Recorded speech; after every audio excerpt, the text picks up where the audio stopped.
Alaikum, bonjour. On va traiter un exercice en mécanique sur la force exercée par un fluide, c'est-à-dire un exercice sur la poussée d'Archimède.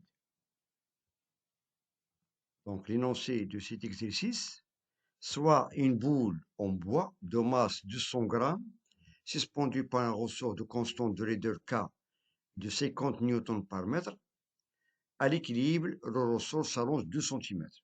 On a ici le schéma, on a ici une boule suspendue par ce ressort à ce point, et la boule est immergée dans un récipient qui contient de l'eau.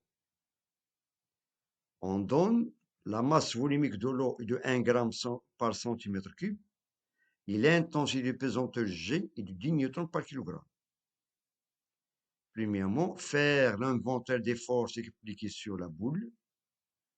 2. Calculer la tension du ressort. Troisièmement, déterminer la force exercée par l'eau sur la boule. Et la quatrième question, calculer le volume de la boule immergée dans l'eau. On a ici 4 questions. Bien. On passe maintenant à la solution. Commençons par la première question. Faire l'inventaire des forces appliquées sur la boule. C'est-à-dire, il nous demande le bilan des forces.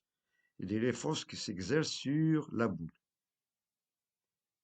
Voilà, d'après le schéma, on a la boule est en contact avec le ressort et avec l'eau. Donc, dans ce cas, c'est le fluide.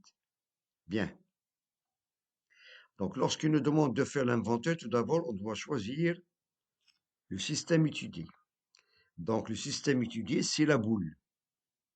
Donc, commençons par la première force de contact, c'est la tension du ressort. C'est-à-dire que le ressort existe une force de contact à ce point. On peut la nommer la tension du ressort et on peut la noter avec le vecteur T. Deuxième force, c'est la force exercée par l'eau. C'est la poussée d'Archimède.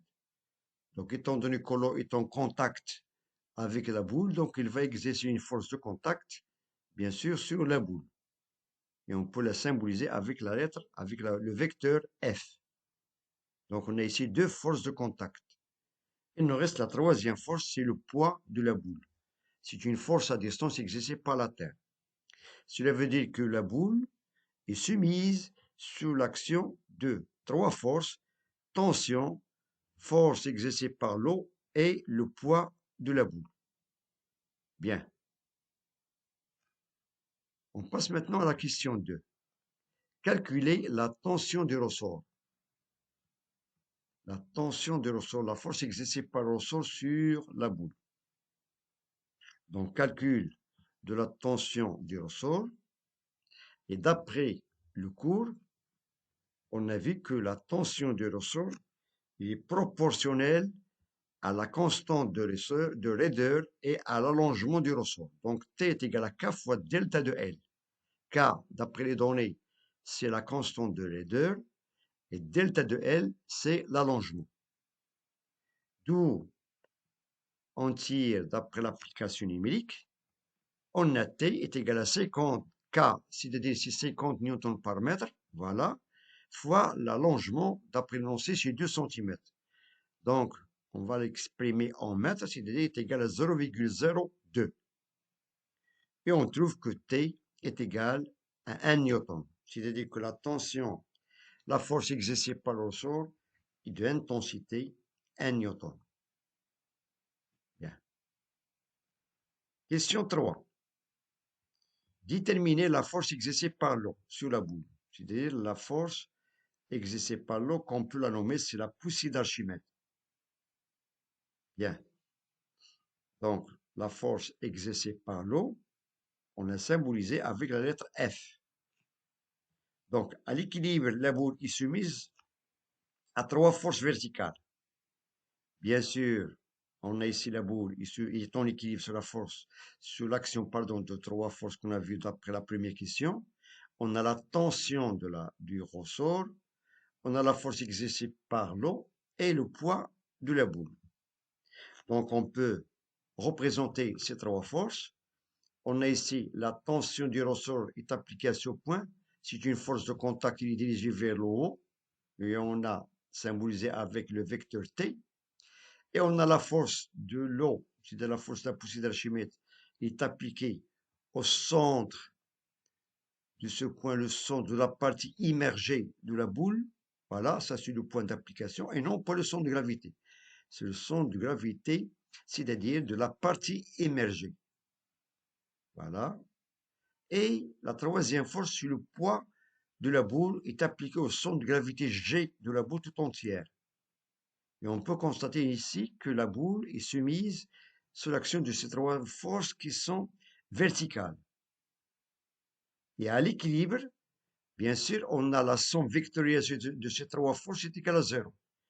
Et d'après les intensités, on a T plus F est égal à P, c'est-à-dire l'intensité de la force T du ressort plus l'intensité de la force F de l'eau est égale au poids de la boule, c'est-à-dire T plus F est égal à P. Ça, c'est la loi d'équilibre. Et on tire F, on trouve que F est égal à P moins T. P, c'est le poids de la boule, et T, c'est la tension du ressort.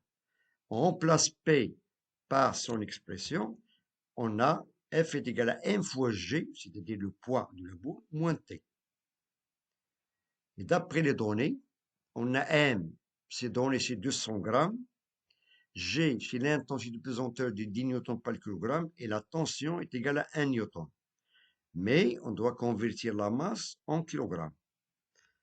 Et on trouve que F est égal à 0,2, c'est-à-dire 200 grammes, c'est-à-dire 0,2 kg, fois 10 newtons par kilogramme, moins 1, c'est-à-dire moins 1 newton de la tension. Et on trouve que l'intensité de la force exercée par la boule est de valeur 1 newton. F est égal à 1 newton. Bien, ça c'est l'intensité de la poussée d'Archimède, la force exercée par l'eau sur la boule. Il nous reste maintenant la dernière question, question 4. Calculer le volume de la boule immergée dans l'eau. C'est-à-dire, c'est la partie, c'est le volume V', c'est la partie de la boule immergée dans l'eau. Voilà. C'est V'. Voilà. Donc ça, c'est la question 4. Sachant que l'intensité qu'on a trouvée tout à l'heure de la poussée d'Archimède est de valeur 1 newton. Voilà. D'après la poussée d'Archimède, on a l'expression de la force exercée par n'importe quel fluide, c'est-à-dire F, qui est sur la forme F est égal à ρ fois V' fois G. Ρ, c'est la masse volumique du fluide, dans ce cas c'est l'eau. V', c'est la partie immergée de la boule dans le liquide. Et G, c'est l'intensité de pesanteur. Et on nous demande de tirer le volume de la partie immergée de la boule, qu'on a symbolisé avec la lettre V', et on trouve que V' est égal à F sur ρ fois G. F est égal à ρ fois G. Sachant que la masse volumique de l'eau, d'après l'énoncé, est de 1 g par centimètre cube, ça c'est la masse volumique bien sûr de l'eau, qui est égale en même temps, qui est égale à 1 kg par litre. C'est-à-dire que 1 litre d'eau a une masse de 1 kg. Voilà.